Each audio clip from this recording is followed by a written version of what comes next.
Hello friends, आज का हमारा टॉपिक है। आज के इस लेक्चर में एक्सेल के अंदर मैथ एंड टिग्नोमेट्रिक से रिलेटेड कुछ इंपॉर्टेंट फॉर्मूले को हम सीखेंगे। अगर हम फॉर्मूलाज के अंदर आते हैं तो यहाँ पर आप देख सकते हैं लुकअप एंड रेफरेंसेस के बाद मैथ एंड टिग्नोमेट्रिक का हमें ऑप्शन मिलता है, जिसके अंदर काफी सारे मैथ एंड टिग्नोमेट्रिक से रिलेटेड फॉर्मूले दिए गए हैं। अब इसमें एक एक करके हम लगभग सभी फॉर्मूलों को सीखेंगे जो ज्यादातर इंपॉर्टेंट है।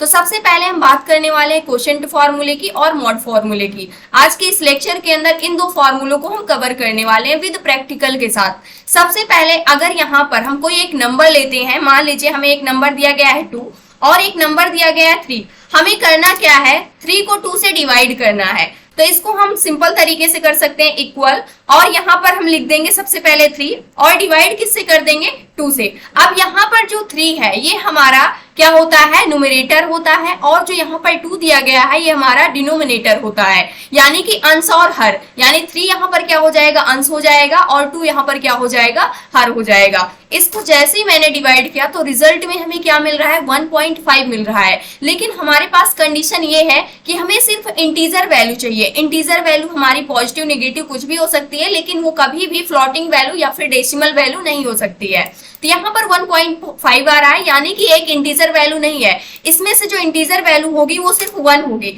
जो हमारे पास यहाँ पर 0.5 है ये हमारा क्या होता है, डेसिमल का पार्ट होता है। तो हमें डेसिमल का पार्ट नहीं चाहिए, सिर्फ हमें इंटीजर का पार्ट चाहिए। तो इसके लिए हम यूज करते हैं क्वोशिएंट फॉर्मूले का। क्वोशिएंट फॉर्मूला क्या करता है, सिर्फ इंटीजर वाले पोर्शन को ही रिटर्न करता है एज अ रिजल्ट।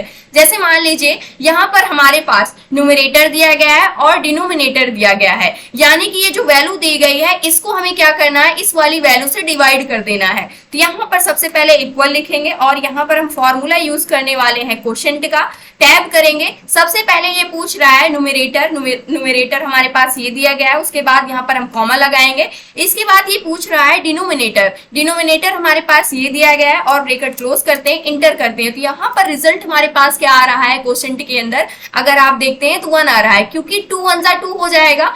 यहाँ पर जो 3 है पूरी तरह से डिवाइड नहीं होगा, लेकिन ये जो रिजल्ट दे रहा है ये 1 ही दे रहा है, यानी एक इंटीजर पार्ट ही रिटर्न कर रहा है। अगर सिंपल तरीके से हम इसको डिवाइड करते हैं, जैसे 3/2 करते हैं, तो यहाँ पर रिजल्ट 1.5 आ रहा है। लेकिन जो भी एक्स्ट्रा आ रहा है, यानी जो पॉइंट के बाद आ रहा है, वो रिजल्ट में हमारे प्रिंट नहीं होगा। जो हमारा क्वोशिएंट फॉर्मूला होता है पॉइंटिंग वैल्यू को नहीं प्रिंट करता है, सिर्फ इंटीजर वाले पोर्शन को ही क्या करता है, प्रिंट करता है। अब मान लीजिए यहाँ पर 9 दिया गया, यहाँ पर 4 दिया गया, 4 से हमें 9 को डिवाइड करना है। तो 4 2 जा क्या हो जाएगा, 8 हो जाएगा। उसके बाद 1 बच रहा है हमारे पास, तो ये पॉइंट में जाएगा। लेकिन यहाँ पर जैसे ही हम यहाँ पर क्वोशिएंट फॉर्मूले का यूज करते हैं तो उस कंडीशन पे न्यूमरेटर हमारे पास ये दिया गया है और इसके बाद कॉमा लगाएंगे। जो भी हमारे पास डिनोमिनेटर दिया गया है इसको सेलेक्ट करेंगे, ब्रैकेट क्लोज, इंटर करते हैं। तो 4 2 जा क्या आ जाएगा, 8 आ जाएगा। अगर हम देखते हैं कि शेष में हमारे पास क्या वैल्यू बच रही है, 1 बच रही है। अगर इसको भी हम डिवाइड करते हैं तो हमारी वैल्यू पॉइंटिंग में जाएगी, लेकिन क्वोशिएंट फॉर्मूला ये नहीं करता है। तो इसी प्रकार से जो हमारा क्वोशिएंट फॉर्मूला होता है हम इसको यूज करते हैं।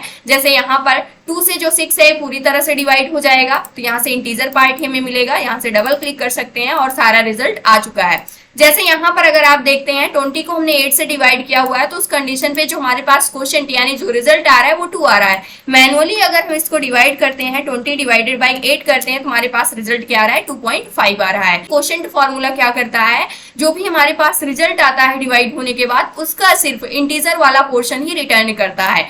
अब मुझे ये देखना है कि यहाँ पर जैसे ही मैंने 2 से 3 को डिवाइड किया उसके बाद ये क्या हुआ, यहाँ पर 1 आ रहा है रिजल्ट में, लेकिन यहाँ पर कुछ शेष बच रहा है, यानी कुछ शेषफल आ रहा है हमारे पास, कुछ शेष वैल्यू क्या हो जा रही है, बच जा रही है। तो उसको निकालने के लिए हम मॉड फॉर्मूले का यूज करते हैं। इक्वल मैंने किया और इसके बाद यहाँ से मॉड फॉर्मूला लगाएंगे, टैब करेंगे। नंबर हमारे पास ये दिया गया है, जो हमारे पास न्यूमरेटर दिया गया है और डिनोमिनेटर दिया गया है, कॉमा लगाएंगे। इसके बाद इसको हम सेलेक्ट करते हैं, ब्रैकेट क्लोज और इंटर करते हैं। तो यहाँ पर जैसे मैंने 2 1 जा क्या हो जाएगा, 2 हो जाएगा। 3 था यहाँ पर तो 1 बच जाएगा, 1 आ गया है हमारे पास। इसी प्रकार से और भी चेक कर सकते हैं। 4 2 जा क्या हो जाएगा, 8 हो जाएगा। हमारे पास शेष वैल्यू क्या बचेगी, यानी कि जो हमारा रिमाइंडर आएगा वो 1 आ जाएगा। सेम इसी प्रकार से 2 से 6 को हम डिवाइड करते हैं तो ये पूरी तरह से डिवाइड हो जाएगा। तो जो हमारे पास शेषफल बचेगा यानी जो रिमाइंडर आएगा हमारे पास 0 आ जाएगा। यानी कि एक प्रकार से आप ये समझ सकते हैं जो मॉड फॉर्मूला होता है ये क्या करता है, रिमाइंडर आपको रिटर्न करता है।